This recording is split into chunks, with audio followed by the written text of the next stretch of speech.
Mikolo tosekelaki na mosolo ya mboka Kongo ekoki tofungwani misolelo tomoni bozoba nyonso tosali po ya kobongisa Kongo aveni ebongi tosala moto nyonso ata mwana Kongo ya mosolo mpembe ya nzoku Kongo ya bwanya kasa ya mbila Kongo ya makasi moto ya nkoi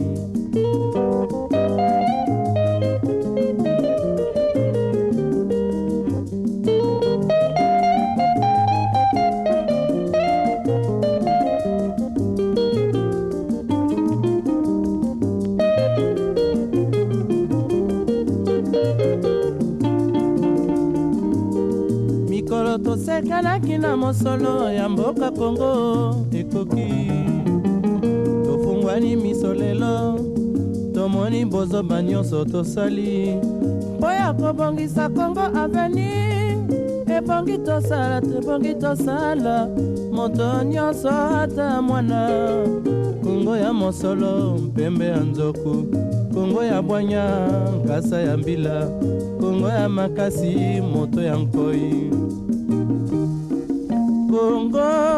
Kongo nde mboka Kongo mboka ya bankoko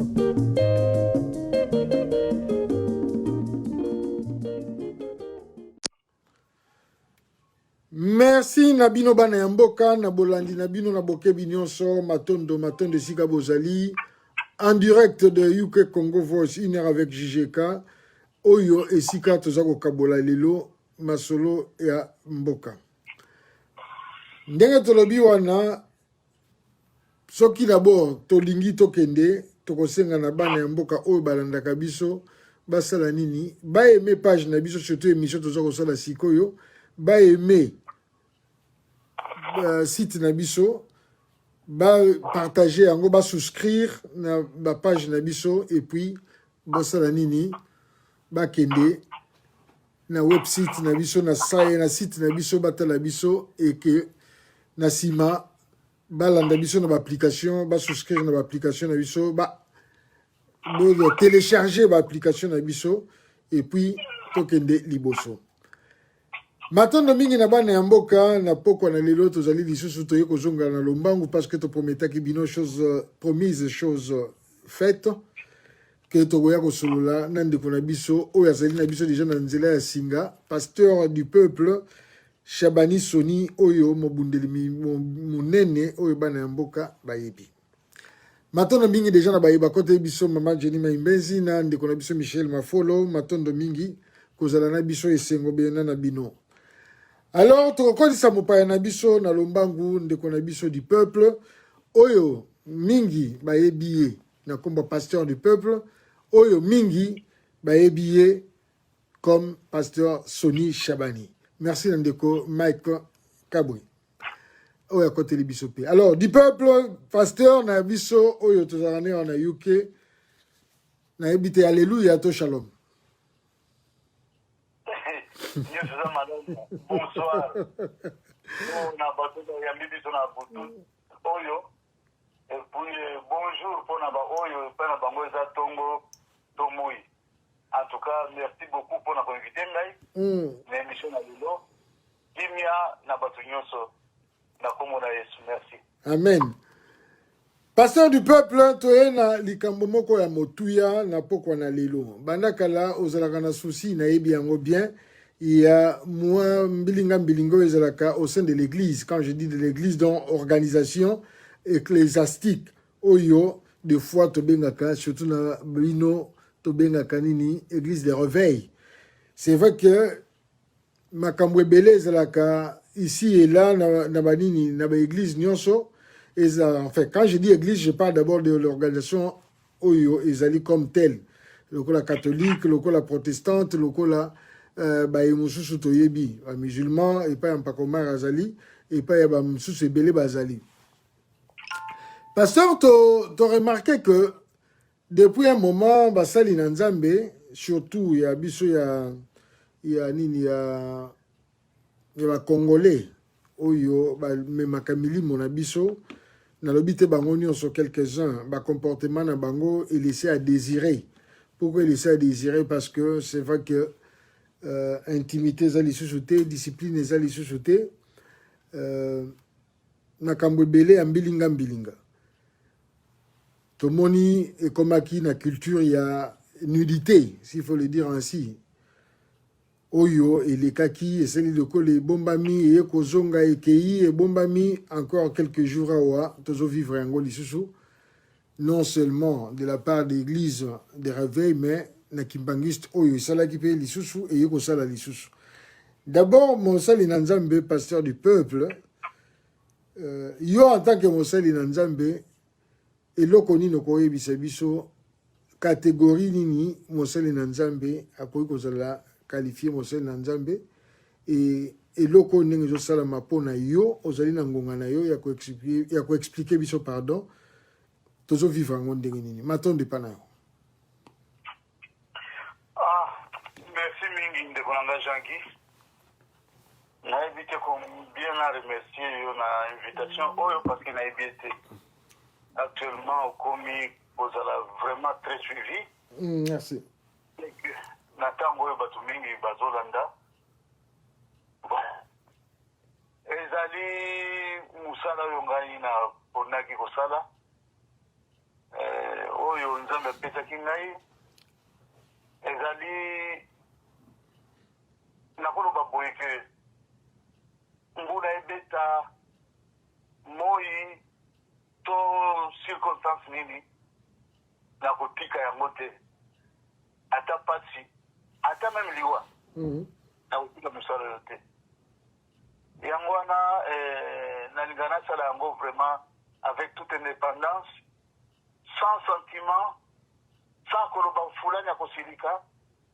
Et curieusement baennemi baza les gens parce que mabe na biso wana kaka introduction avant na répondre ezali que malheureusement batango oyo tozali oboye soki oyebisi mutu ndeko tala boye eza malamu te comportement affiché wana eza malamu te, non seulement azwi yo ennemi personnel, ennemi juré, mais également apanzi yo bisika na bisika na bisika au point que ozokutana na bato bayebi yo te isifika baloba ye wana.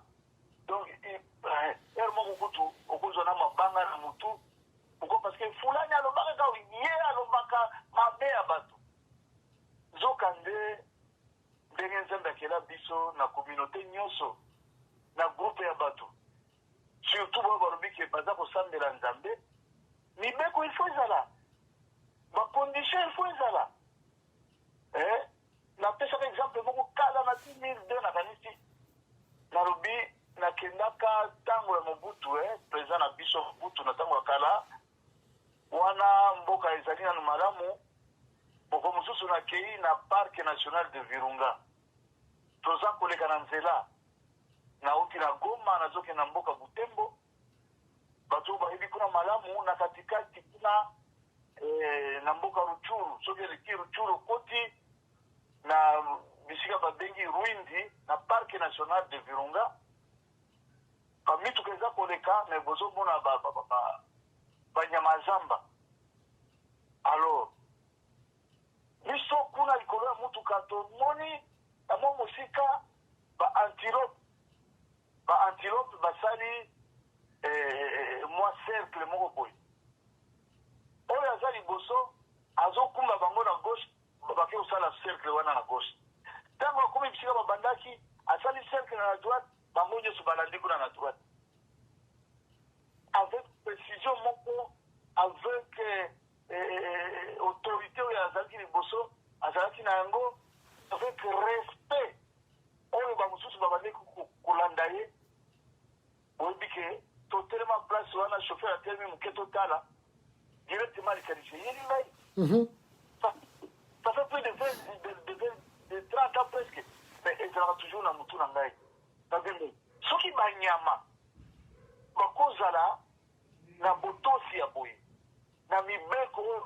bamipesi bongo biso bato mais lelo bato baboyi mibeko na nzambe tikana tia mwa nota bene ya liboso place mpona koloba bamosusu bakoloba oh non wana etali bato ya reve mais ya kimbangiste mpe toti komona mais soki omoni moto asambelaka kimbangiste akolinga asala différence mais soki otuni ozalaki wapi oyo nakindi kosambela nzambe donc tokotia bango nyonso na même panier okomona mosusu non wana eza bapaster ya bareve ntango bino bokendaka na église catholique dimanche tokokenda kosambela donc eza basambeli nyonso motu nyonso oyebi ke nzambe azali oyo akelaki makambo nyonso oyo amoni ke nzambe aza mokonzi na ye oyo ayebi ke yesu kristo akufelaki biso eza bato wana nde tolingi tolobela lelo donc bato basala mwa différence basalaka wana ya kintsweki différence moko boye ya kolinga komilongola kati na makambo soki likambo moko ya pasi to ya déshonneur ekomi babandi komilongola non nous voulons parler de tous ceux-là qui se disent bana na nzambe voilà eloko na ngai naloba merci merci mingi ndeko Chomba, John Chomba ndenga koteli biso pe lisusu merci beaucoup. Alors pasteur du peuple nazongi lisusu na rotuna quand on définit voilà quand on définit quelqu'un de pasteur homme de Dieu qu'est-ce que nous entendons de pasteur de homme de Dieu et qu'est-ce que nous pouvons espérer de cette personne? Merci. Merci mingi. Wana eza sujet livre parmi les livres nanga oyo. Il fallait déjà ebima mais pour te tenir certaines circonstances. Tofanisi yango nano ekobima kala mingi te. Couronne est aussi là. Couronne est aussi là. Pardon? Confinement est aussi la qualité. Merci mingi. Besoin de prendre présent la confinement te. Ok. Alors nzambe ameki kopesa ngai bamakambo mwa ebele ya kokota kati na mokanda wana parce que confusion ezali tellement ebele au point que nayebi te soki tobenga ntango oyo boye je manque même de termes. Vous savez qu'à un certain moment il y avait confusion bato balobaki non nzambe bisika azalaka wana tika tosala mwa eloko moko boye tomata nango ti tokokoma kuna likolo nzambe akofondaki bango na motangi bible nyonso na mwana nzambe nyonso oyo alandaka mate ayebi yango alors tokoloba ndenge nini esengeli obiangama na nzambe esengeli nzambe nde atia yo kati na mosala oyo eza te ke mpo fulani alotaki mpo bayebisaki ngai ngai naza komona j'ai des capacités. On a qui a dans l'école biblique. Oh non, on met pas titre. Non. Nous sommes zéro. Pourquoi? Parce que ceux qui nous amènent à bénir, ceux qui nous amènent à établir, ceux qui nous amènent à équiper, en tout cas, justement, on peut dire, biso na makamboyo, tout ça pour moi.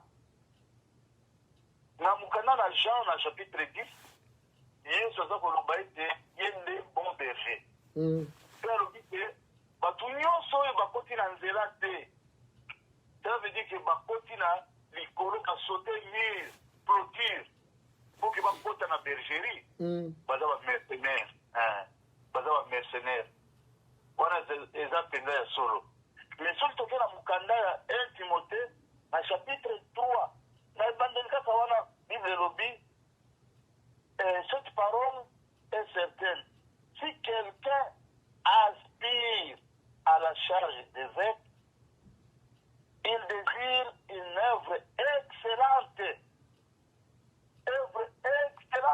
donc mosala eza eba excellent kaka na meme mokanda wana na site okoya komona balobi ke mosali na nzambe il faut azala irréprochable.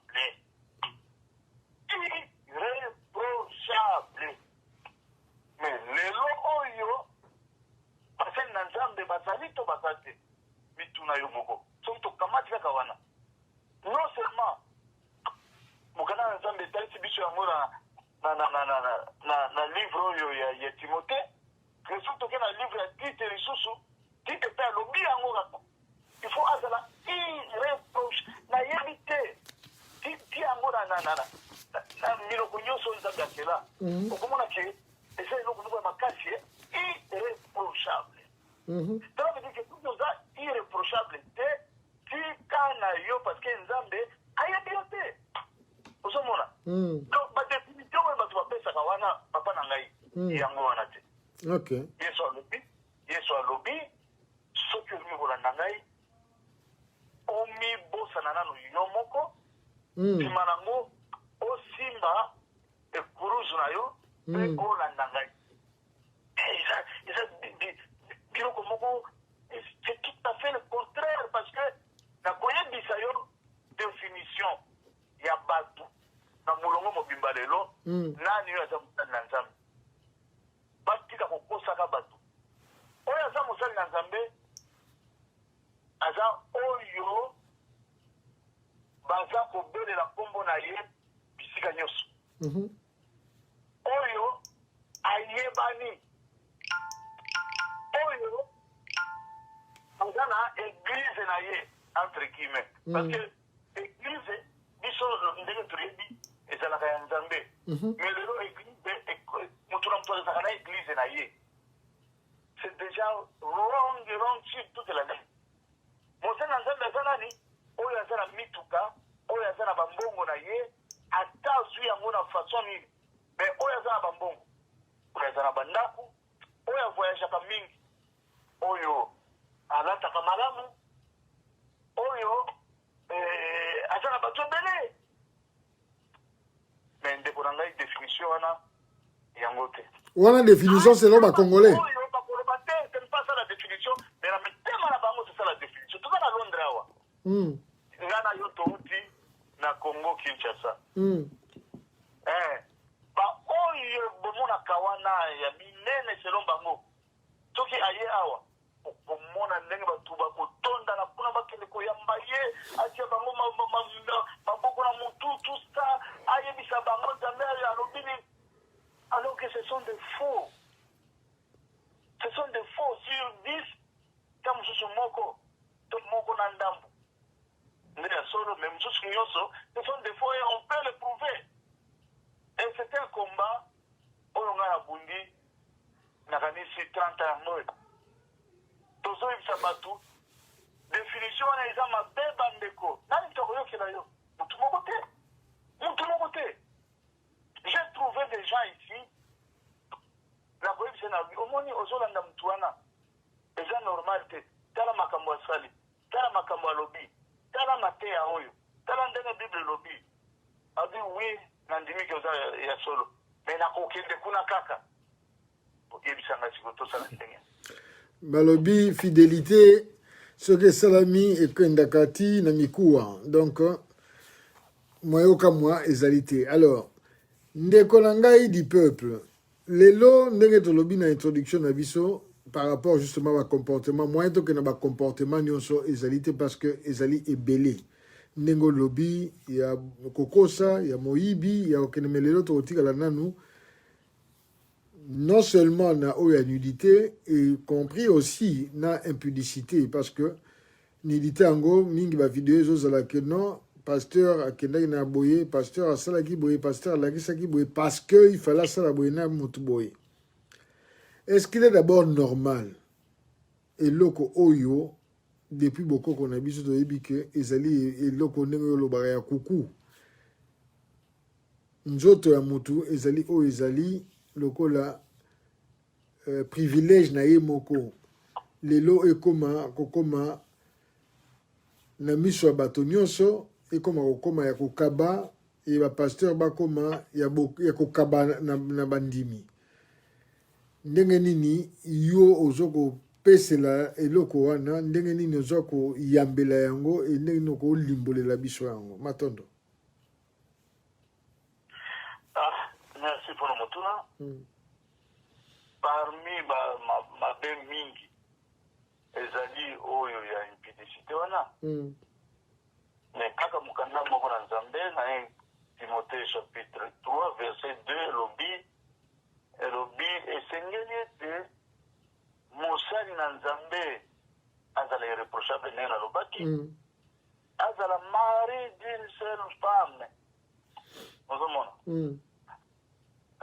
soki ozali mari d'une seule femme et que vraiment ozamona na nzambe okomona basi mosusu te ya solo okomona bango ya kitoko mpe bazali. La Bible nous parle de la beauté de plusieurs femmes et de plusieurs hommes. Ata homme de Dieu Toloba. La Bible nous dit que Saül était beau de figure. La Bible nous dit que David était beau de figure.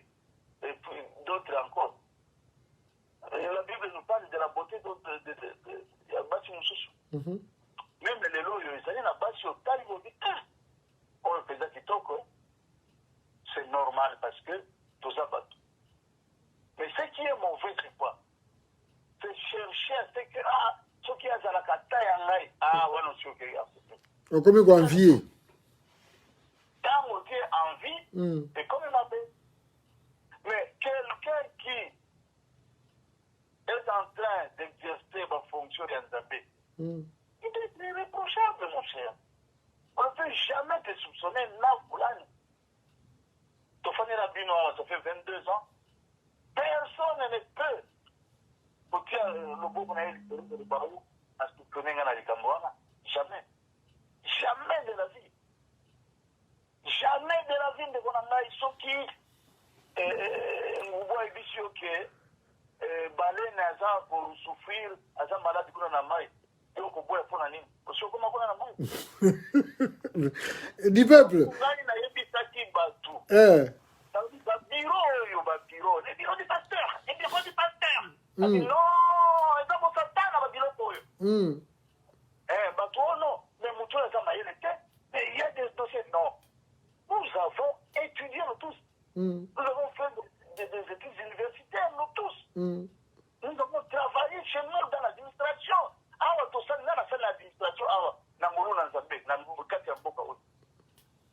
Nous avons voyagé, nous tous. Pourquoi nous sommes dit bureau, curieusement. Et d'ailleurs, depuis le début, nous avons vu qu'il y a un bureau. Parce que le pasteur a tenu à ma bureau. Mais tu veux que moi, je suis occultisme, fétichisme, et surtout, et comment la chambre d'hôtel. Pour la plupart d'ailleurs. Si tu prends 10 femmes, tu ajoutes 10 jeunes filles qui ont été toutes abusées par des pasteurs, en tout cas, sans crainte de me tromper, plus de la moitié te diront que le pasteur a abusé de moi dans son bureau. Je suis pasteur, je reçois beaucoup de filles, je fais le counseling. En tout cas, ceux qui disent, si il y a pas une angaï, pour que na bonne de la pona bango, de konangaï, nzambe za kotala ngai.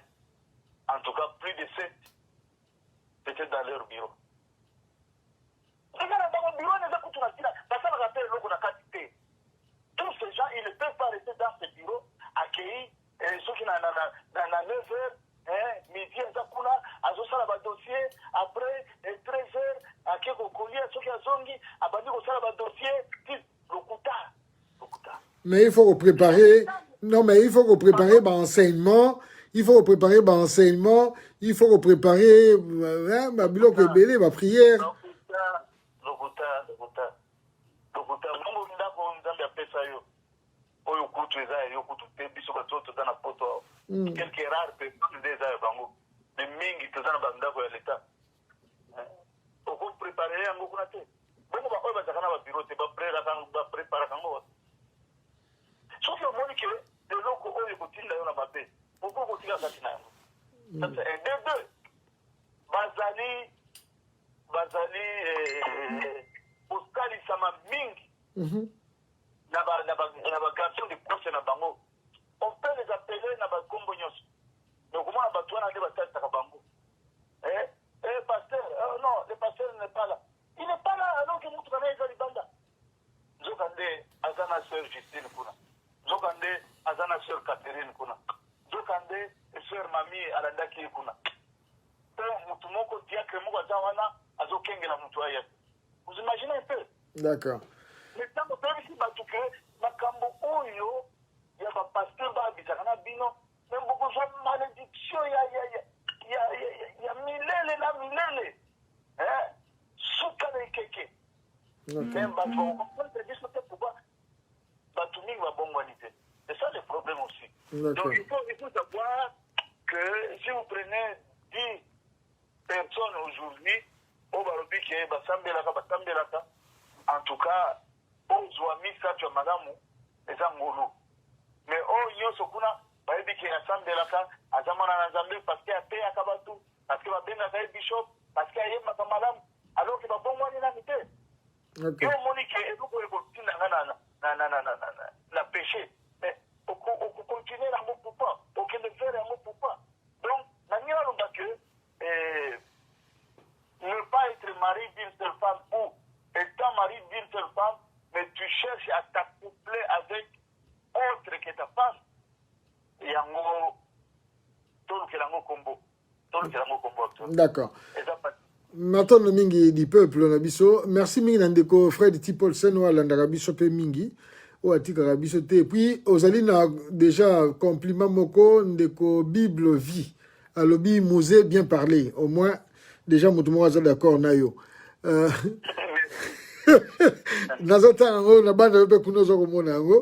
Alors, ndekonangai du peuple. Motuna elelo par rapport à oyo aussi au limboleli ezali que nakati wana okomona diacre modaza ko protéger okomona wana ba diacre baza ko sala nini sécurité okomona na complice secrétaire ya église okomona boye. Mais il y a un problème. Le kola yo banda ko sala yango déjà ozo ko condamner yango ozo ko dénoncer yango. Est-ce que il est à la portée à Batou? Même Batou balobi ba chrétien bango moko ou les non chrétiens ba condamner ba dénoncer pe ba ou ba juger comportement ya mosel na Nzambe. Motuna na yango.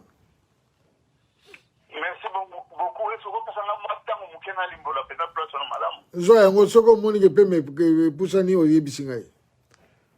Merci mingi.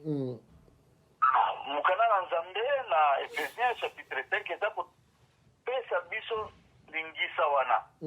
Ezali koloba ete to dénoncer ba biloko mabe wana. Epesi biso pena droit. Donc ko banga te loko moko te. Soki moni mtoka kati na bambeba wana et que yo lobite yo mtoko na faute tiko. Yo mutu penza donc en participant na baba nini wana yo nde sikoyo Nzambe ya kotangela mapunga. Bien sûr na mtu azosala yango. Cela veut dire que toko dénoncer na yango ça fait hein sima na yango ko banga tele lo bio ba batimi lo baka yango balobaka yango que voilà ne jugez point non ba comprendre quand le bananzambe malamu te. Hein? Si nous allons na définition à jugement, tu vois comme on a que et pas na biso bana nzambe eza malamu eza mabete soki au juger que de quoi ça sala mabe et que au yebisi etika ko sala ndengwana eza un problème te place wana la kolimbola ça va point mbele ya liboso c'est que ma pasteur par exemple tous wakana bango ndenge baza ko se retrouver na ba adultère impudicité na biloko nyo socialité wana eza batu oyo bazo sala yango avec toute leur conscience. Ça c'est un. Mingi kati na bango, ce sont des féticheurs, des occultistes, des sorciers. Je sais de quoi je parle. Trois, eza yo mtu kopekisa bango yango te. Jamais. Alors, mingi balobaka nini? Oh non, azande kona yo pasteur, bozo sala kutu musala moko. Pourquoi on téléphone été? Pourquoi qu'il n'est pas été? Je ne peux pas le faire. Pourquoi? Parce que Jean-Guy, il est en arrêt à bus. Vous vers arrêt à bus. Au moni, batumi balé, tam tu as mandé photo, de basuki lingama wana. Bazana saki na bango. mais on remarque que bataki wana eza na basinga eza na appareil moko suspect ocomprendre déjà bien est ce que yo koloba nini onakende pa na bisika bazali napusa na wana na banda koyebisa bango omoni kobwaka bombe eza malamu te nzambe alobi ekoboma bato non directement okomata telefone na yo alerte esoki polisi akoya la avant bato bakufa ekozala malamu mingi esalaka même quelque chose pour sauver ce que toi tu peux sauver et c'est ce que nous sommes en train de faire bato wana tika na fungolamo parenthèse il y a 2-3 ans nakanisi nalobaka yango na émission mosusu naite soki epai na yo to epai ya chroniqueur mosusu ou bien journaliste mosusu il y a 2 ans nakanisi na Côte d'Ivoire na Abidjan moyembi moko na kati na église azwaki likanisi ya kosala jeûne et prière pendant 3 ans 3 jours les 2 premiers jours asaleli yango epai na ye il avait 33 ans d'âge na mwasi na bana mibale chantre mpenza donc moyembi na kati ya église alors le dernier jour ake kosalela yango na kati na église na butu ye moko oyebi ke pasteur na bango atinda bato na ye ya makasi soki motu na ye moko ya makasi aya kokata ye kingo kokata ye mutu parce que basengaki mutu ya mutu ya moyembi ya quelqu'un de fameux tout ça epai ya baféticheur oyebi ke zasona bakata ye mutu eza na bareseau sociaux eza bajournaux ekoma bato nyonso bayebi en tout cas la grande majorité ya bato bayebi soki moto azalaka na ndeko na ye bato baza kolanda biso batuna même na Abidjan bakoyebisa bango donc pour vous dire que mingi emonaka wana bazali basorcier déjà basi basali bapate na bango et il est impossible yokende koyebisa ye omoni bakuti yo na boye na mwana ya bato boye ona femme marie boye o ndeko na ngai tika o bible elobi akobwakela yo soi na miso akoyoka yo kutu te soki obandi kaka nini wana nakanisi akotinda me bagarde corps na ye babeta to baboma yo donc il faut koyeba eloko wana on ne peut aller vers quelqu'un oyo inconsciemment mayele nzambe apesa biso elakisi ke moto oyo akwei na mbeba mais ta mosusu ezalaki d'une manière accidentelle mais oyo ekobo oyo ezalaka bien préparé à l'avant surtout basali na nzambe eza babiloko mingi baza kotinda bango pour que bato bazala ebele na kati ya église sikoyo na population abanda kobenga bango mutu munene ya nzambe mutu munene ya nzambe et surtout aussi bamabonza wana parce que ce sont des millions ne t'en fais pas si tu parviens à être monarque sur un ensemble de 2000 personnes chaque dimanche attends moi $1 ce que côté imagine toi vous avez combien donc voilà bato oyo balobaka que oh non pourquoi bino toza kodénoncer bango parce que ce sont des bombes oyo ezali koboma bato ebele il y a des gens qui se permettent de dire oh yebi te soki osali ndenge wana bato ebele bakoya na église te bon église oyo ya envoûtement oyo nana kopréfere kutu moto akende kuna te na kopréfere moto akende kuna te pratique oyo baza kosala ndeko na ngai toyebi yango par exemple ndenge bazozwaka banoir de cola bameli yango so kotafuna esali 3 jours na kati ya libumu ntango akokende kobimisa yango na toilette akamati yango bafinifini yango bakausi batie na nini oyo on appelle ça comment sen oyo nyonso akomela yango soki alobi yaka na mwasi na yo awa lelo akolala awa 2 jours yozongo epai na yo yango wana dadi yo oza na 60 ans mais mwana moke aza na 27 ans ozobenga ye dadi mawa mingi donc baza na bapratique moko au point que nous devons toujours les dénoncer nulle part la Bible nous demande d'innocenter bacriminels wana nulle part ok ce sont des criminels qui est ta fille de 14 ans de 16 ans qui doit être abusée par un soi-disant pasteur et puis biso tokanga monoko nayebi te vraiment Ok. Donc il faut oyeba que babiloko bango baza kosala, nous sommes obligés à dénoncer bango.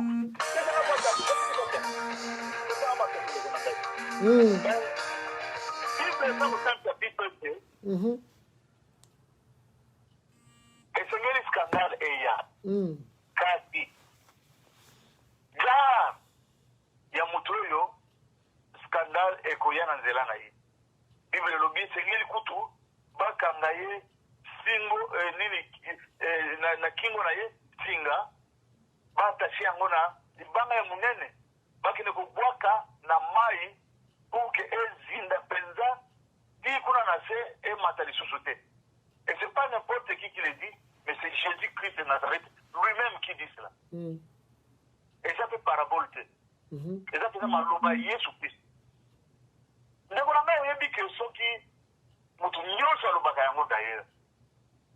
Na kati ya saki ya malala, soki lilala moko eboli basalaka yango nini? balongolaka yango babwaka. balobaka te o lilala oyo eboli kata kaka longonaka oyo ya likolo wana bisika eboli ezongisa mosusu na te balongolaka yango babwakaka bato oyo baza malala ya kopola ndeko na ngai kolanda te façon oyo bamosusu balobaka non aza na intelligence oh il prêche bien ekaba biloko wana il prêche bien la prière bacriminele bato wana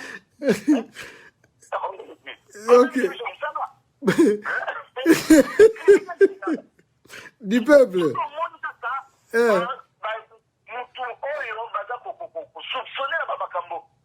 Oh là là.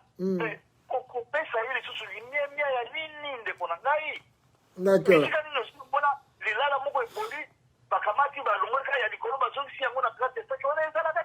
D'accord.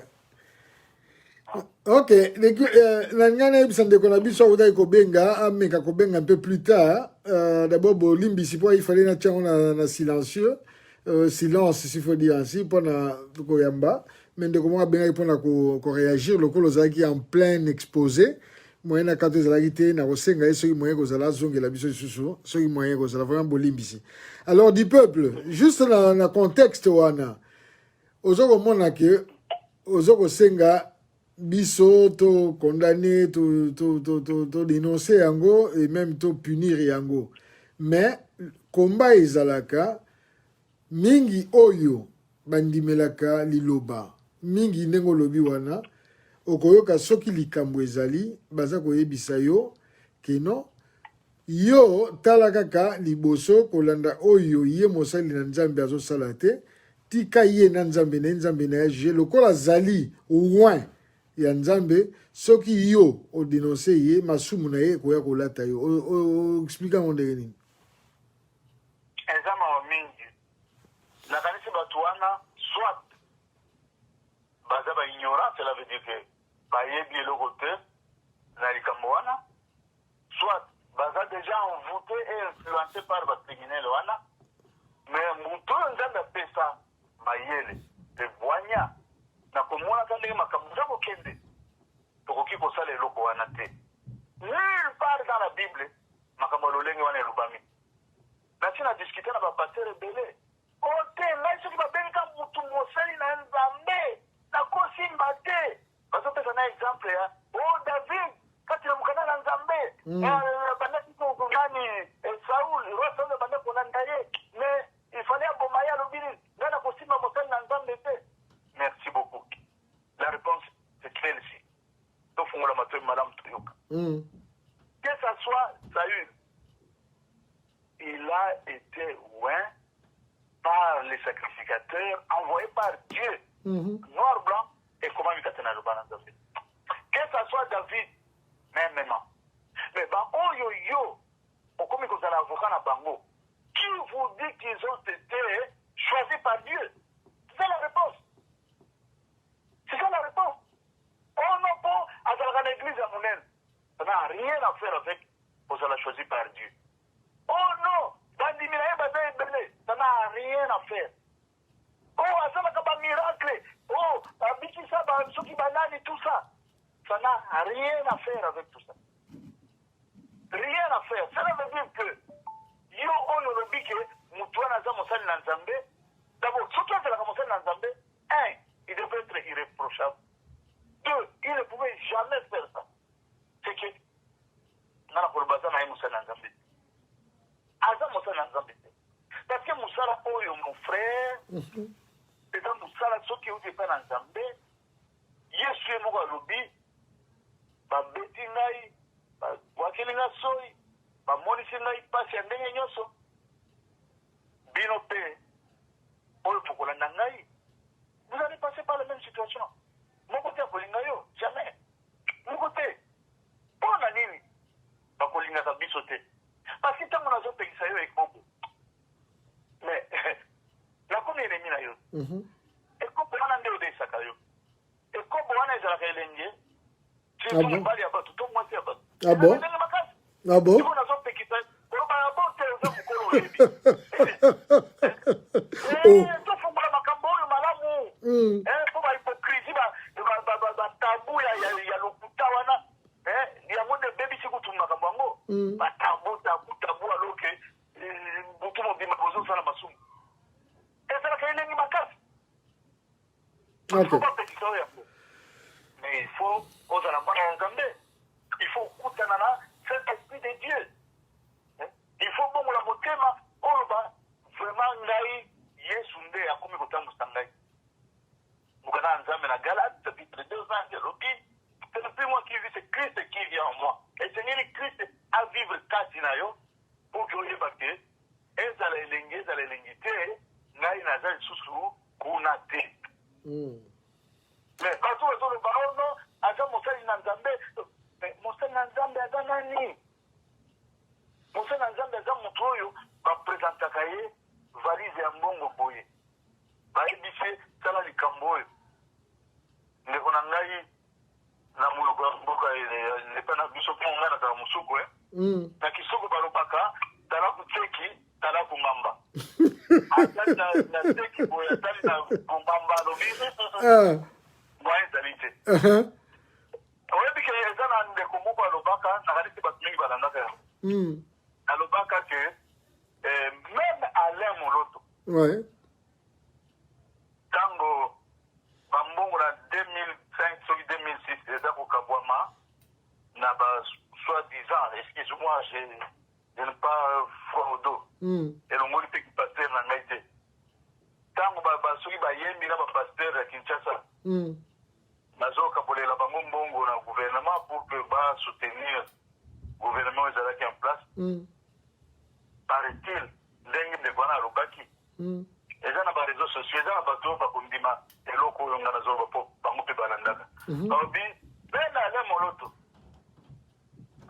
liboki ya mbongo eyaka na ndako na ye efandaki soki un jour soki 2 jours soki combien de temps mais ezongaka mosala na Nzambe alobaki na kosimba biloko wana te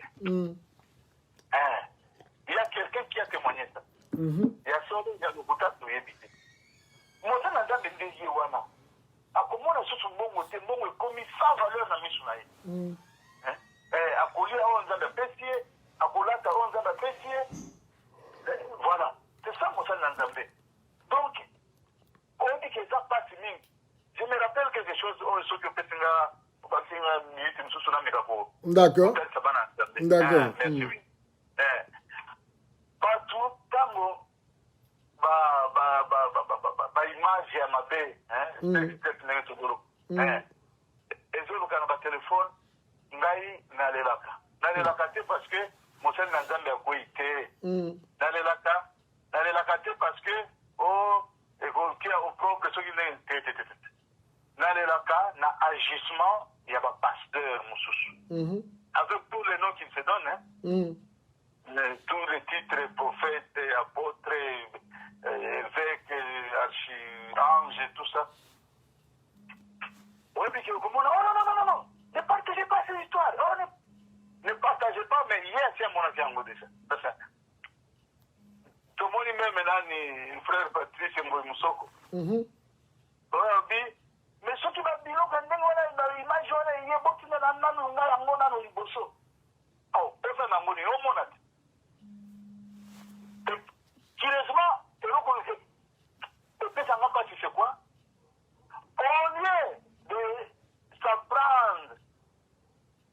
auteurs de ces histoires et s'apprennent à ceux-là qui partagent. Mais vaut mieux prendre les noms à Batouana.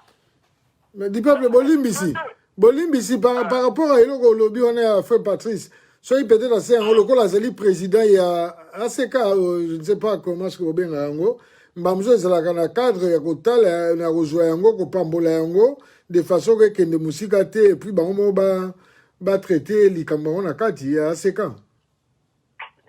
ACK Association des musiciens chrétiens AMCC. AMCC, ACK mususu. OK, merci. Non, na kopesa raison place wana te. Il fallait que tu bisa bango ke soki biloko ndenge wana omoni yango. En tout cas na kosenga ndeko nanga détruire yango. Mais yebisa ngai nani ndo monaki kuna et nini nde bane kosala. Peut-être ça. Alors, na kopesa bango raison te.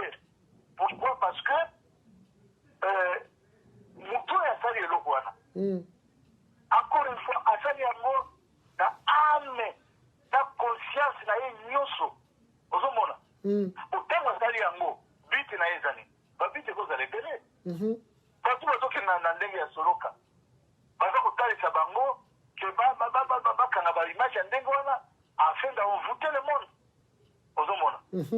Bon, mosusu bazosala yango na ignorance croyant que soki ndenge bazalaki en couple ndenge wana babanda kotindela na biloko ya ndenge wana tout ça.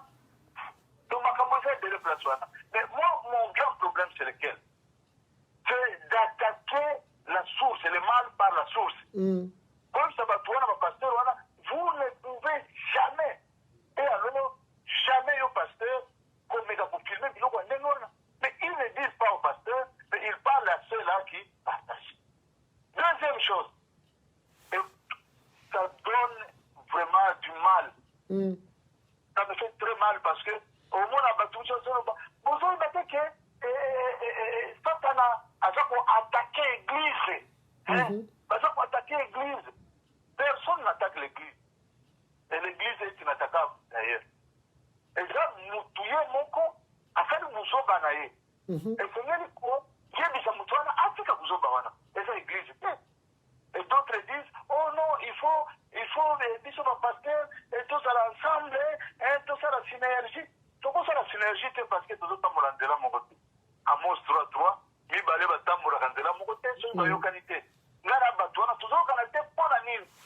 Parce que pour la bango, un pasteur est irréprochable. Ngara dit, aza irréprochable de mon angai. OK. To kangi mo tema. To bandi muzala nzambe. De l'autre dans la âge né. To bandi muzala nzambe na ba 24 ans tout ça. Lelo est comme double de âge to bandi nango. D'accord. To monde qui to côté. Biso to za mabe elongi mabe ndenge nini basi wa kolinga biso te. Ozana ye déjà na ndako. Ozana mama mwasi kitoko azana ndako na yebi. Amen. Donc quand dit motema tolobi makambo na kutu quelque chose à la tête. Alors que bateau to bazolo baké.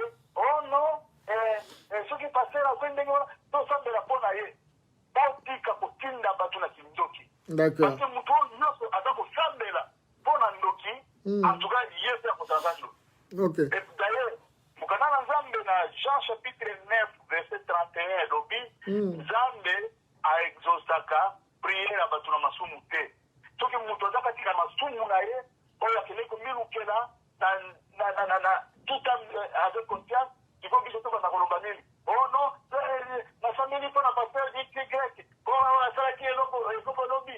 Oh ya kila kiba photo na ye. Ya ada yetu na internet nzambe sai nzata kupeta yo fimbo mususu okulamuka ono AVC comme ko itenami AVC c'est parce que oza kumite na maka kwa musoba olio sa nzambe grâce na yango jamais et d'ailleurs jamais comme na pasteur wana que à la télévision kana bisika ala kisa ki ba biro wana aya ko tenga bolimbi tete na nzambe atena bolimbi tete ba na nzambe basala ka pe yango te tuko mutu oyo azosela bolimbi tete yo kende osengele bolimbi na d'accord matondo mingi OK yeah omoni makambo oyo ya biloko wana ya ba sex step nayebi te ekoabrikire bato ebele boyebi te soki bojuge mutu oyo asalaki yango bokokimisa bato na eglise oyebi te bato ebele babongwana nsima ya mutu wana mutu wana aza na eglise ya monene ndeko na ngai kaka bible moko wana elobi vaut mieux la fin que le commencement d'une chose eza bongo te okozala prêtre pendant 99 ans la dernière année obomi bato akokopele lisusu malamu bane kosala jamais okokomi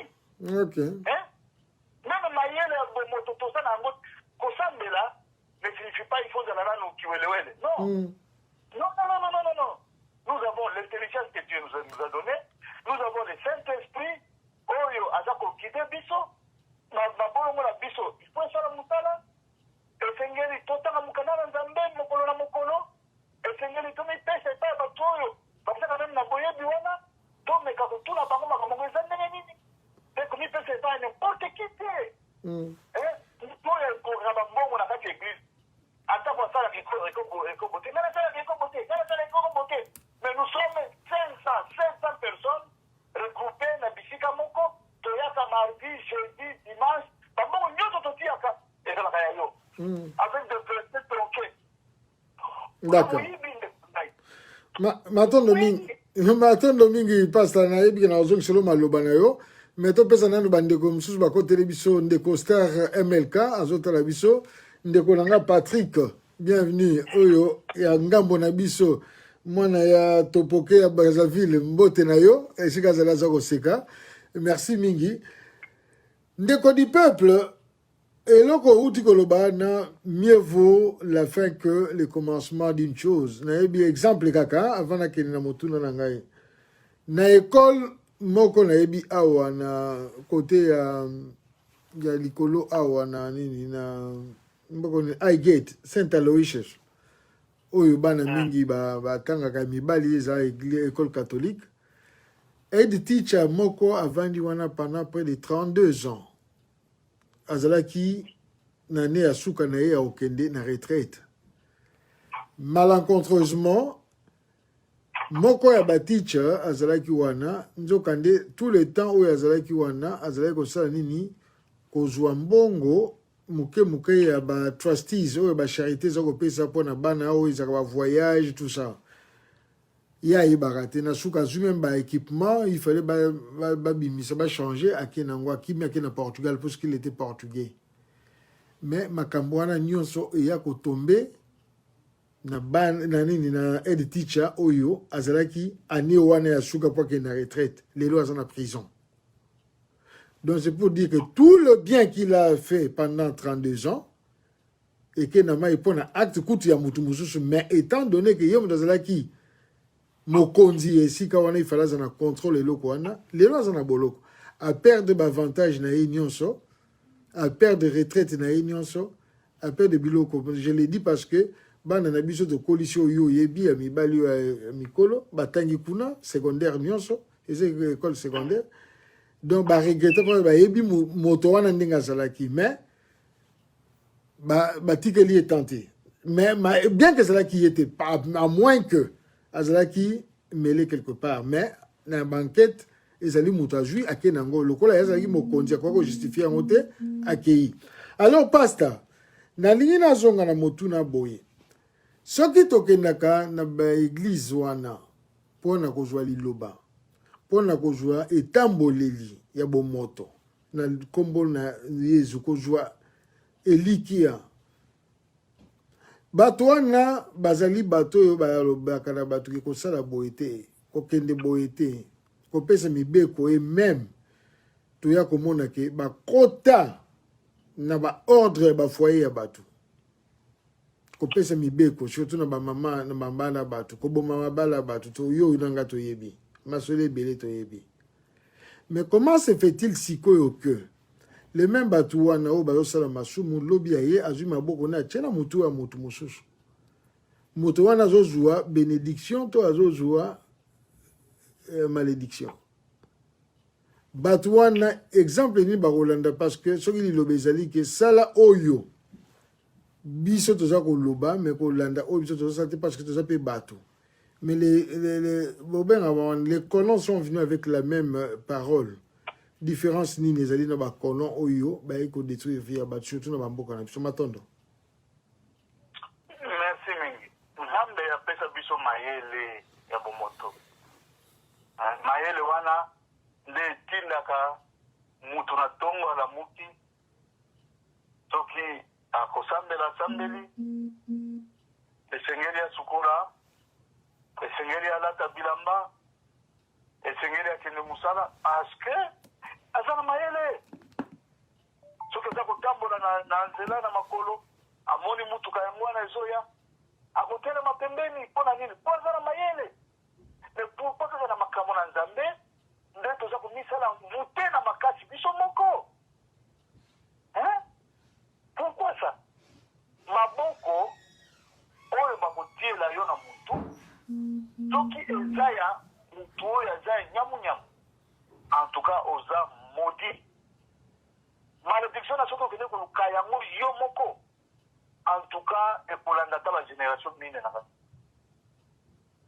donc la bible nous parle ya kotiela bato maboko d'ailleurs apôtre paul dit totia yango avec précipitation cela veut dire il faut kosala keba pour makambo ya maboko oyebi moi j'enseigne toujours en me référant na mokanda na nzambe esika bayekoli na ye batuni yesu obi lakisa biso ndenge nini ekosambela bayekoli na ye bazalaki bazoba te parce que bayibaki ke il y aura un jour où mokonzi na bango akozala lisusu te alors ikale bayeba ndenge nini ekosambela bango moko eba mabuko wana c'est parce que bato bakendaka basambela mpona bango basambela mpona non il faut yeba kosambela yo moko mais alors il y a des cas peut-être qui peuvent nécessiter mais je ne sais pas comment le dire dans quel cadre mais oyebi makambo ya nzambe eza difficile même kobwaka mabolongo devant bato ona so bwaka mabolongo devant ye te mais eza devant nzambe non nzambe apekisi nzambe apekisi mpe yango eza na baapôtre baapôtre jean baapôtre paul bapierre basolo non kofukamela ngai te ngai te naza motu on ne peut que s'agenouiller devant Dieu ozomona alors bamaboko wana bato o paster kingandi yo wana okei basambelela yo non sambela yo moko problème euti wana ya liboso bato mingi babongoli mitema na bango te ce n'est pas Jésus qui les conduit ce n'est pas Jésus qui les dirige ya mibale ezali ke bato baza na kati na ignorance makasi bayebi liloba na nzambe elobi nini te et surtout bato mingi non seulement basambelaka nzambe te na ndaku na tongo na pokwa nayebi te ntango nini mais aussi batangaka liloba na nzambe te c'est ça le problème soki napesi mwa verset moko mibale c'est parce que natangaki yango na livre nani na liloba na nzambe natangi yango na bible na ngai mais soki yo otangaka yango te ekokoma makambo ya bato mosusu nzoka nde esengeli ezala makambo na yo po ete yo mpe okelamaki na nzambe yo mpe ntango ozwaka probleme oloba o nzambe na ngai soki nzambe apamboli o nzambe merci yo ozela kaka ozwa probleme ozela kaka opambolama non esengeli nzambe epai na biso eza lokola ndenge toliaka chaque jour ndenge tomelaka mai ya tout moment makambo na nzambe mpe epai na biso esengelaki ezala ndenge wana donc maboko oyo batielaka bato wana justement eza maboko ya botutu non seulement mutu oyo asalaka ekombo mais également mutu oyo azali koyiba mbongo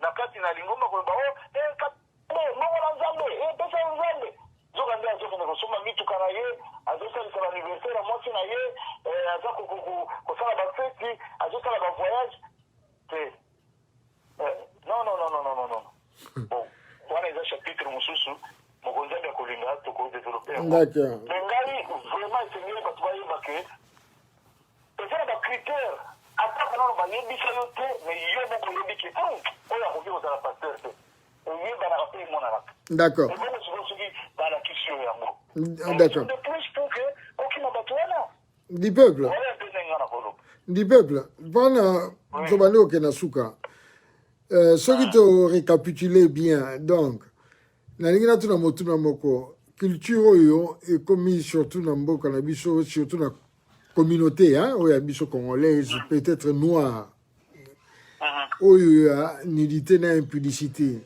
est-ce que ezali culture moko du ndenge olobi wana na bafétichisme na boccultisme ou bien ezali culture ya impudicité kaka par rapport ya nature na biso ou bien ezali eloko moko du na domination ou bien eloko moko so koko expliquer so bana mboka. Merci mingi ndeko na ngai Zangi. Mingi euti na copie. Kokopie ba mindele, kokopie ba nord américain, kitina ba Nigeria, kokopie. Alors, occultisme ezali, ba biloko ba solo kawana ezali. De la même manière, ba yebisaka ba musicien. Oh non, ce qui est petit biso maman ya botayo, okokoma na succès makasi, tout ça. De la même manière, ba yebisaka pe ils vont chez les mêmes gens, ba kosa yo te.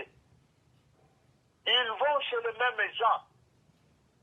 Défunt nani Mopero, père son âme, bango à tout moment. Biso tozalaki très très jeune. Ntango Mopero apelaki moto na Kinshasa wana. Toyebi c'était un grand musicien. Après il y a la motema, après comme pasteur ya Nzambe ya solo akufi na ikati na bonzambe ndeko na biso wana. Il nous disait que la musique wana soki okepa ya bato wana te okozwa succès ata moke te ata obetaka guitare ndenge nini Bato nini wana bato nini pato yeba bato nini pardon père du peuple baféticheur d'accord actuellement babiloko ya bailluminati bafranc-maçonnerie tout ça biloko nyonso ya mabe mabe wana soki oke kuna te okozwaka na yo succès ata moke te ndeko na ngai okozwaka ata succès ata moke te c'est faux église eza na 1000 personnes na kati ya poto awo na bakayu na bamakambo ebele oyo non bato ozokende kuna envoûtement soki nanga koluka mobali kuna nanoni nanokenza te bongo 42 eza mingi kuna ata mosu nakozwa mobali alleluya amene oke bayeba nani oyo ata batia yeka donc ye aza kopumbwa lokola pigeon croyant que eza esengo na nzambe aza koyemba mpona lokumu na nzambe nzoka nde mpona kose faire remarquer azoluka mobali ok ntango bopesaka ye conseil ke tala libala babatelaka mobali batosaka mobali bakamataka ye lokola bebe aza na kitoko ntango bapengani ye akanisi ke sa marchera akomi kuna libanda ça ne va pas akomi kotala anniversaire yango 42 ans yango oyo mwanete bango nete monaka bazopumbwapumbwa kuna lokola bapigeon yesu na ngai mais mon père alobi ke totalement impossible kaka mon père te tomoni banini ebele ya bato oyo bongoli mitema bauti kuna mosusu balobaka na réseaux sociaux boye te mais toza ensemble ta mosusu quelque part ou bien ye kotala yo komona ayebisi ba vérité nyonso alobi mo je ne peux pas dire ça devant tout le monde bon alors bisika bamusicien wana bakendaka kaka bisika bapasteur mpe baza kokendaka cela veut dire pour répondre na motuna eza babiloko wana ya basoloka ya bafranc-maçonnerie ya bamagie noire banini basorcellerie fétichisme mosusu ezali moto abongola motema te mais ngai na yo na paka omar na ndeko na biso maxi liongo totalaka tobi me ndeko yo français kitoko boye na anglais osangisi et puis okangaka biloko facile metana kozwa ta mwa verset mitatu mine awa alors bloqué yango dans 15 minutes aye mais komona yesu Colossiens chapitre 3 verset 4 Apocalypse nous dit mais yo kofungola déjà église ntango moto wana kofungola église akolo azalaka po de fikira basi mpe balinga ndenge wana On a varié ce qui 40, 60. Dis-moi, ce métier, qu'est-ce qu'il va faire? Il va détruire nos enfants, des pieds. Il va même chercher à se coupler avec nos femmes. On va pas la communion à Londres. Là, dans quelques 20, 22 ans, 25 ans, on a eu total. Il y a beaucoup de gens qui avancent. Combien de mabala? Plus de 15, n'est-ce pas? Plus de 20 ans. Donc, maintenant, il y a des gens qui, on a bien ici, on a fait la convention. Un petit garçon qui ne connaît absolument rien, ok, ton fan de pays sur le micro, ça va être là. Et amen, à wapi. Quoi, fille, la moussani, il y a des garçons qui se permettent même d'avoter à, ils appellent ça comment, poudre, à bassi. Fashion fait. Fond de teint. Fond de teint. Non, elle va passer pour du macaca. Non, il s'habille bien, ça n'a rien à faire avec Makamboya. Mais il faut être présentable, n'ami soit bateau. Présentable, il faut être présentable. Oh. Il faut être présentable. Bon, la habité, hein? Heureusement. Par exemple, la biloko oyo, et de passer à ma borne. Moi, ce que la commis bisiko invité ngai. Na kuti mutuana afandi kuna liboso na kiti ya bokonzi. Bakiti na ye na mwati na ye, exemple, on dirait uti na Buckingham Palace. Pour bito te fanya bakiti ya normal. Ça dit déjà quelque chose d'anormal aussi. Ok. D'accord. Donc, comme il dit quand tout le monde dit, derrière mon tour de boye, avec la bagage du corps, va faire une chose, non, ça ne se fait pas dans ma campagne. Je ne veux pas faire 2 minutes. Là-bas, on a bini la garantie. D'accord. Merci beaucoup du peuple. Sikoyo, motuna presque yasuka, avant yo conclure, mais tokena motuna. Na nyonso oyo, 1. Eloko nini oyo bana ya nzambe bakoki kosala mpona kotambusaka mangomba malamu, parce que pasteur aza ye moko ou bien aza na mwasi na yo bien na bato, mais lingomba ezali 500 200 je ne sais pas combien.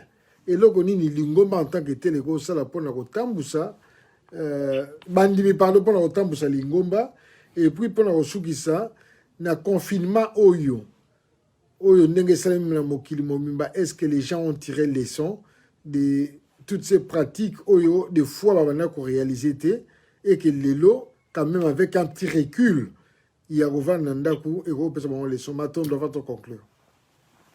Merci beaucoup. Normalement lingomba et bana toujours na mutumo. Jamais nzambe ko pesa batu bakanichwana et puis ba lobeli ngomba na moko ba non.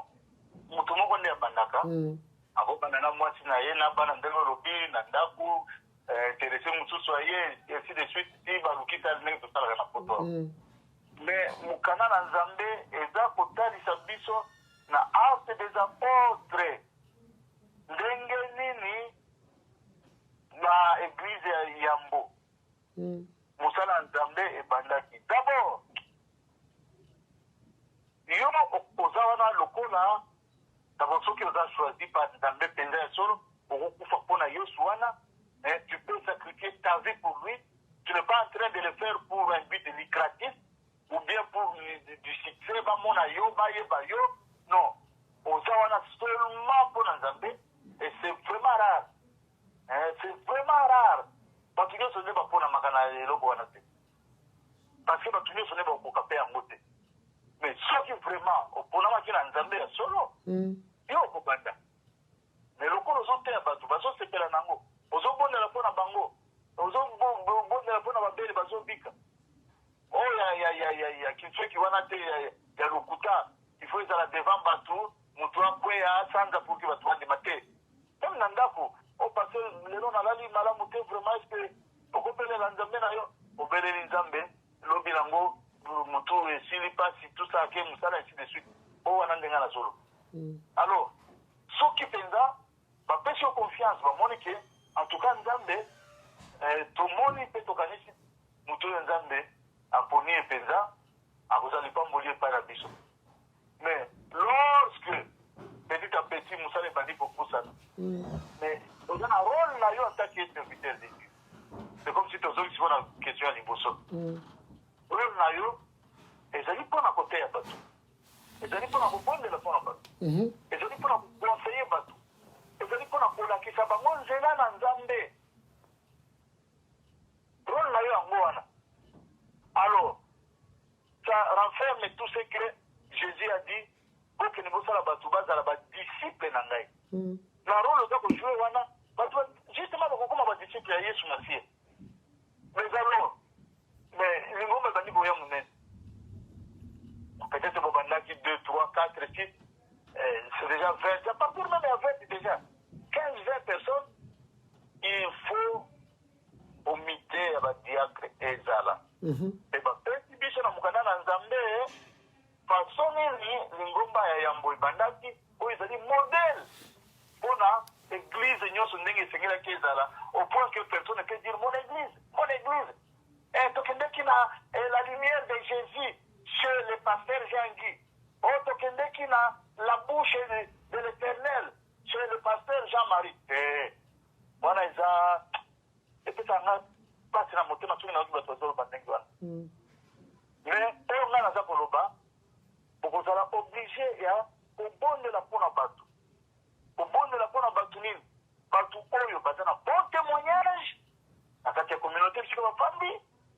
Jamais basoupçonna ye na boye, jamais bakuta ye na likambo boye. Oyo afingaka bato, oyo azalaka songi, oyo aza moyebi, oyo soki nde rien. Donc vraiment motu moko oyo sengeli un modèle. Ça c'est un. Des deux, babi rempli du Saint-Esprit. Ekoyeba na ndeko na ngai butu ata mosemaka na Saint-Esprit. Balobi il faut azala motu moko oyo aza mari d'une seule femme te elobani. Ozomona babiloko wana ezozala répété souvent.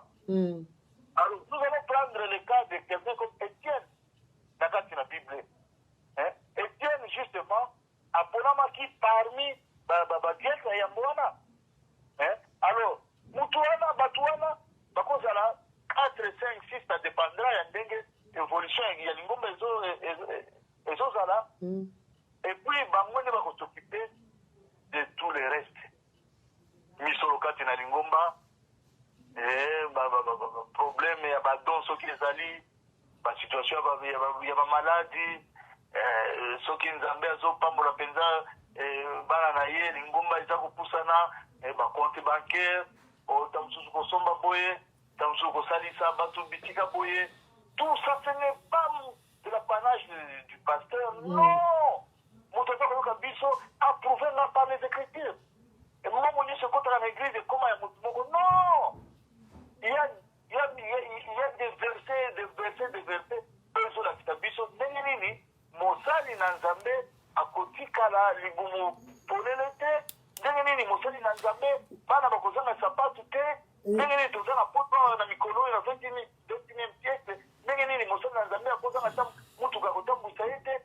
Biloko nyonso wana ekozala okozwa yango. Mais on n'a pas dit dans la Bible que okoma sikoyo un petit roi télé, un Richard, non. Du peuple sujet wana epela musinga soki moye kozala tokoya kozongela yango na leloko tokoki kotya financement et management ya église. Vraiment na kobongisa yango eza na makambo ebele tokolobela mpe wana. Vraiment je te promets. Et il n'y a pas de problème. Merci. Ok, silisa na yo. Motani na nzambe akozala wana et puis akozala assisté par groupe ya bato wana oyo bazali kobanga nzambe, oyo bazali kotambwisama na molimo mosantu, oyo bazali toloba ndenge oyo bazali na bon témoignage, oyo bazali en mesure ya kolakisa liloba na nzambe na peuple. D'accord. Alors nalingi napakisa place wana koloba selon la Bible dans kotala na église ya Yambo ntango Yesu akufi ndenge bapierre batikalaki na Barthélemy na bamosusu wana bagide tout ça. En tout cas on ne pouvait pas trouver un roi télé na kati ya eloko moko boye ya 1000 personnes ya 200 personnes ye wana afandi wana président Mobutu kaka. Non. Ok. Siko nzambe ayebaki aplasaki bato eza na moto eza na dotel ye moto akosalela yango. D'accord. Il y avait des prophètes, il y avait basalaki wana et c'est pas que ye lokola akoya dimanche oyo te engai na kozala te. Non, c'est pas ça. ezalaki ya motu te.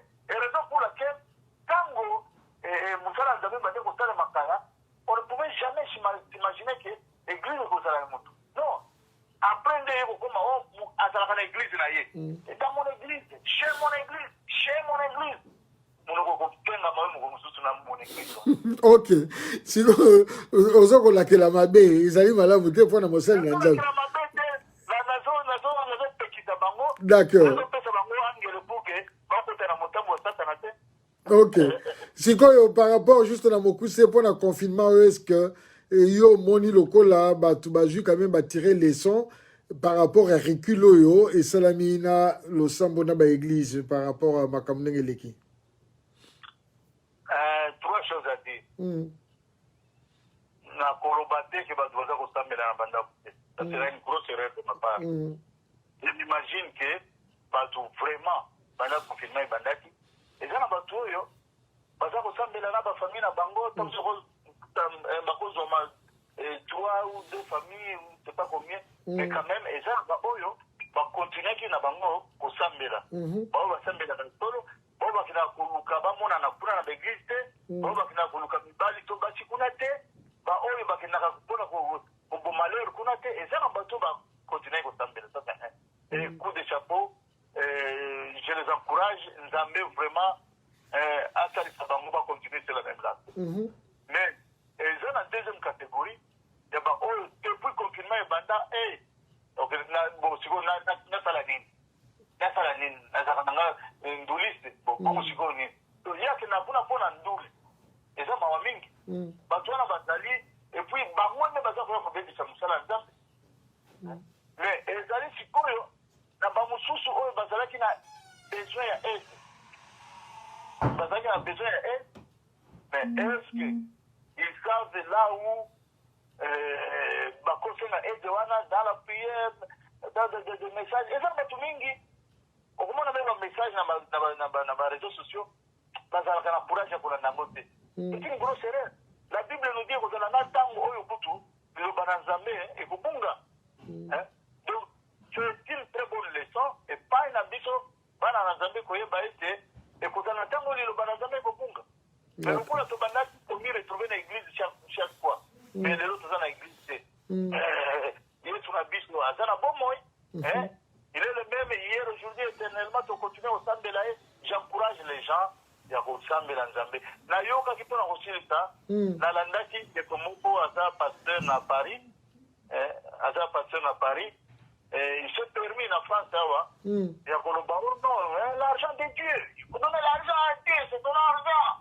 Comme nous sommes dans une période de confinement, il faut songer à Dieu. Vous prenez l'enveloppe et le dimanche, vous mettez ce qui devrait appartenir à Dieu.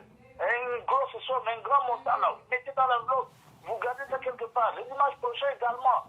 Si quand vous confinez, vous là, tu peux comment tu vas enveloppe et nous soyons ote l'enveloppe munene oye kopesa epai na Nzambe okomona ndenge Nzambe akopambola yo mona koetenga mata osenga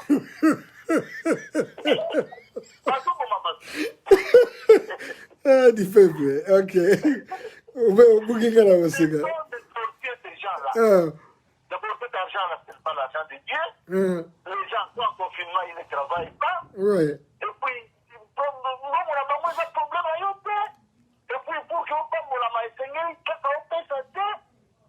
Esengeli ndo opesa, otosa mibeko na Nzambe. Kaka opesa Nzambe. Na modèle nini, na likambo nini. C'est yonde ozobuka bato bayela yo bambongo wana, na ba situation difficile oyo. D'accord. Merci beaucoup du peuple ndoko Patrick azo sekembele kuna place azali na yebi ndenga sekaka. Alors du peuple, ce que vous avez dit dans moi, conclusion, moi conseil, ou bien moi, c'est vraiment dans 1 minute, par la technique de cela, j'assis, nous connaissons que tout ça overtime. Maintenant. Merci beaucoup, Ndegonangaï, na lobby d'abord. Merci na baoue balandi biso.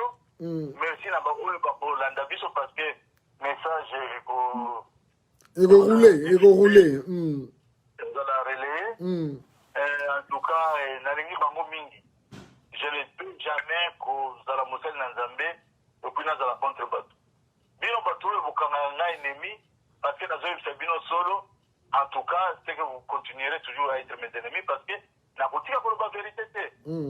Alors nakobakisa que confinement ou pas confinement yesu aza na bomoi bozaka mabolongo na yo na se remercier Nzambe na oyo nyonso aza kosalela toperdre bato combien on a Londres.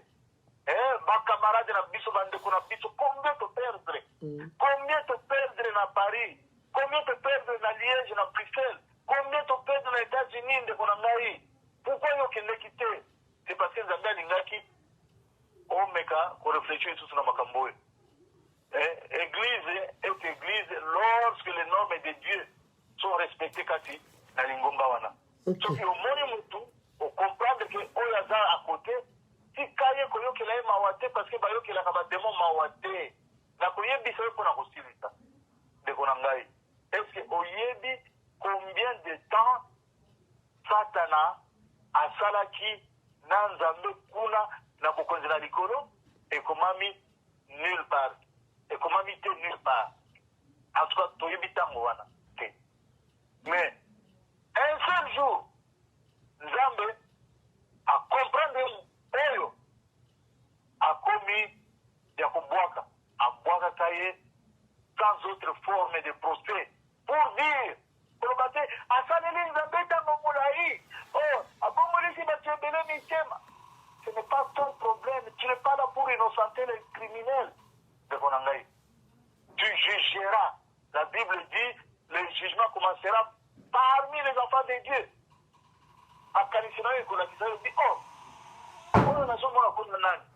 Mais passez à la bishop. Deni na zo pesa bezetir langi na mwasi ya ba. Aussi au juger. Aussi au juger. Tu vas pas ça bino. On peut le côté bino juger point.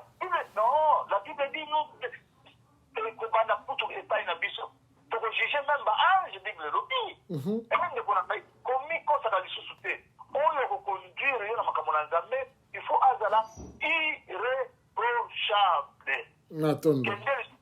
Na la rousse, mais quand on a là, irréprochable, qu'est-ce que ça signifie? On ne peut même pas soupçonner quelque chose. C'est ça, mon Seigneur Nzambe. Mais l'être humain infaillible, dit-on. On a même qu'on a été. Ok. Moussala, il y a pilote et avion. Pilote et avion, on doit être très sûr là. Très sûr. Mais yo, on y a que de ça. Avion aussi au langue donc aux obéta pas marcher mon ce qui n'est nini nini yo solo ya matanga donc il se comme rouge donc aux va tout le bater pour permettre au matin avion à la tête de qu'on a gagné si ba oboto na licence dans la nini yo film oyo ya bateau munene oyo koya kana mai wana Titanic Obi Titanic problème utaka wapi pilote alalaka nani babenga wana capitaine commandant de bord commandant oui moi premier zwaka ya mwana ekena kutuka na iceberg wana obi que soki avion ekoi et que pilote azana bomoi ba dégâts ba tuba kufi ainsi de suite avion eziki oyebi que bakolandela bayeba eloko nini etileki avion oyo ekwe soki baye kodécouvrir que ezalaki faute ya pilote pour une raison ou une autre oyebi ke pilote wana bakokanga ye ake boloko matondo mingi ok tosukisa wana pasala ya blague te tout homme infaillible oyo eza nzoto nani moto asumukaka te non na makambo nzambe te ndeko na ngai d'accord na makambo nzambe te ok des peuples merci mingi alors mbote ya suka na bana ya mboka ngana conclure pe na vraiment na 2-3 phrases napesi mbote na kulutu na ngai ya moza na Tottenham awa na Woodbury na kaneti na molongani na ye grand sœur na biso ça fait très longtemps tomonani te napesi mbote na kulutu na ngai ya Jovin afandaka na Hollande kulutu ami donc vraiment de la famille napesi mbote lisusu encore une fois na baoyo nyonso bazolanda biso na mama na ngai Linda ça fait très longtemps na lia su pondu te confinement esila ngai ya kolia pondu napesi mbote na bandeko nyonso tozalaka na bango na baémission na biso Max Ekoli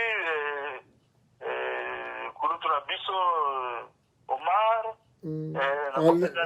Alain Salé Allez, ça, les camarades, ça fait très longtemps. Vraiment, bango nyonso quoi. On a pas sangé Ok. Maintenant, mingi, pasteur du peuple, ceux qui bien encore du peuple, bandeko baye baza du peuple pour nini parce que azali parmi les premiers, le rare, oyo akotaki na bitumba ya mboka na liloba. Amemaki liloba na kati ya nini ya combat oyo ezalaki où ezali toujours combat ya libération totale ya mboka ya ngonde azoi kombo ya du peuple. To bossa na tendenga lobi wana ne juge point eloka ko juge wana nde e komisaka biso na qui est ennemi, na rivalité, na nyonso. Mais azali wana, en tout cas, à la Kisaka, je me souviens encore, l'an 2002-2003, bouye, Nganaïe, tout ça là qui, enfin, ils allaient présenté par Maman Nabiso, je me souviens encore, Louise, voilà. Oh, il y a ça là qui, mais ils allaient production Nabiso, il y a eu que Congo Voice, et les allaient qui édition, oh, tout ça là qui n'a du peuple, sur la prophétie, et bah nini bah dim à la Gisaki de Osala, nous avions eu des menaces tard dans la nuit, dans les nuits qui ont suivi, bah menace des morts, bah menace de malédiction et tout. Pourquoi? Parce que il avait dit la vérité et moi j'avais pris la charge et à Misabilo Kwananyoso. Mais bon. Il est toujours là, nous sommes toujours là, et vérité est toujours là. Merci beaucoup du peuple pour nous. Donc, Moussala Ibanda Banda Kala, déjà à Wanambokoyo, sans compter ici à Banda Liboso. Togozo Nganaye pour une émission dans le lobby à financement et management. Il y a une église parce qu'il y a eu aussi beaucoup de malversations. Les lots de caméras, Zakuna pour une babilo comme malversation. Pasteur Mingi, il y a croire qu'il va au-dessus de la mêlée. Mais Banamboka, c'est parce que foi et l'équipe Mingi.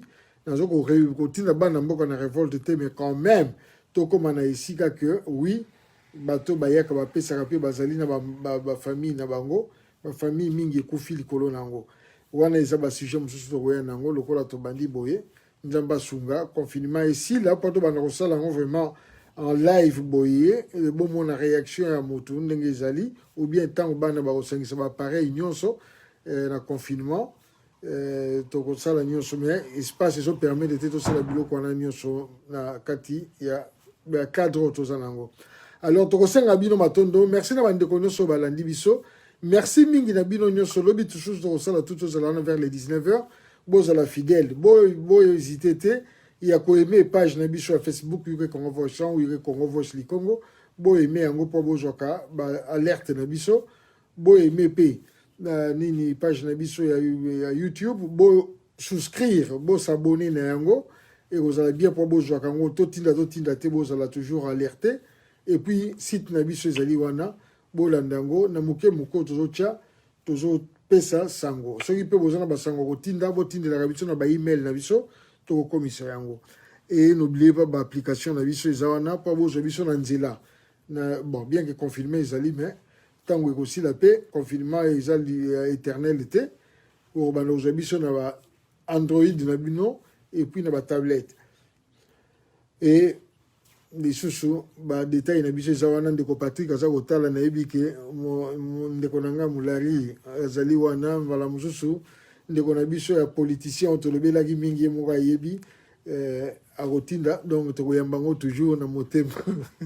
Alors totiki bino wana vraiment tokomi na suka émission na biso merci mingi na technique na biso tozalaki nango toujours bana na biso bazobunda na confinement pona bino bozo ba nouvelle Jeli Jean Kikamba Keni Jean Kikamba na mama Linda ndeko pasteur Shabani apesi mbote yende mutazo sala la biso cadre na biso e ngamoko wana toujours na boumbu na bino na boumbu na ngai JGK Jean Kikamba micro merci na bande nyonso Tolanda Lobby. Bye bye.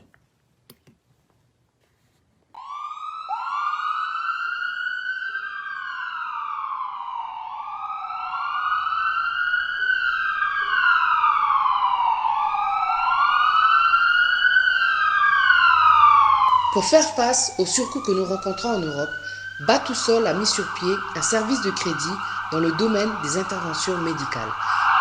Pour permettre aux patients résidant à Kinshasa d'avoir recours aux actes médicaux de bonne qualité sans être freinés par l'obstacle financier. Batousol, votre partenaire médical. Téléphone 0044 74 05 42 65 99. WhatsApp 0044 77 75 32 54 24. À très bientôt avec Batousol. Merci.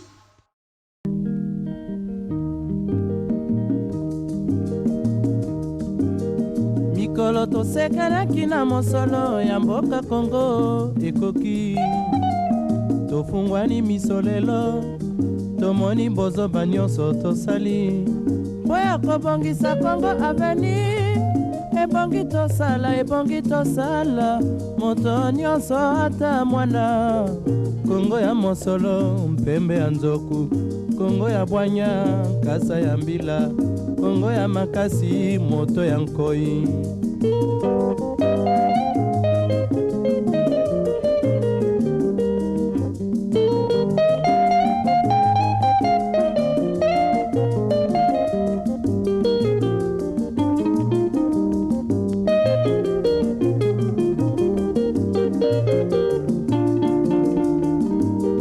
mikolo tosekanaki na mosolo ya mboka Kongo ekoki tofungwani misolelo tomoni bozoba nyonso tosali mpo ya kobongisa Kongo aveni ebongi tosala moto nyonso ata mwana Kongo ya mosolo mpembe ya nzoku Kongo ya bwanya kasa ya mbila Kongo ya makasi moto ya nkoi